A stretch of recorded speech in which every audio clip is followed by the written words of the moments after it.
was a woman that shared this with me a few years ago. We had a prayer on thy precious jewels. And one of the prayers that I led that day was that the Lord will show us what is happening within our house that we have been ignorant of.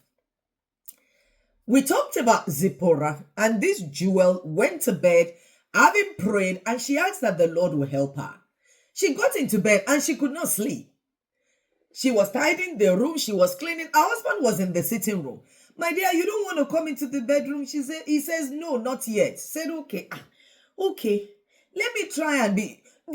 She tidied, she folded the clothes, she wiped the floor. Sleep had disappeared. And then after a while, she decided she was going to start praying.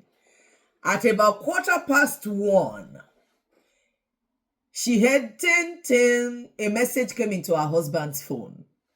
So she got up and went to the sitting room where the husband was.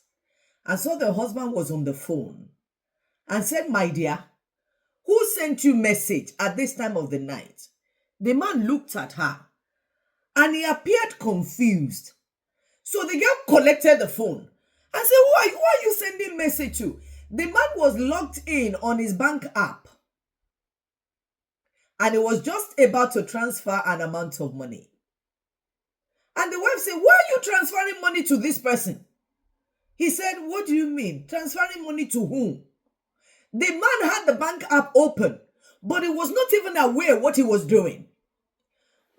So the girl closed the bank app and looked at the message that came in.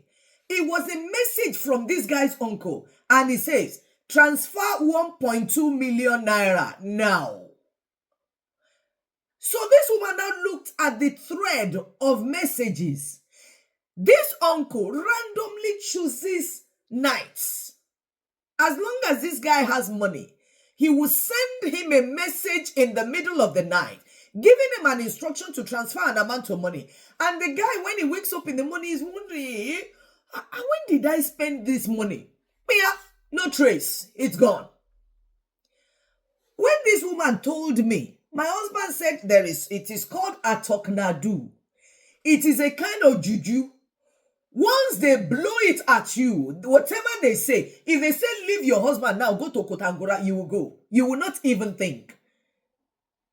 She collected the phone and replied the message and said, Motiriele yo, which means I have seen this one.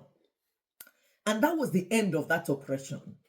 My dear sisters, you need to be awake, you need to be alert, you need to know, and you need to act.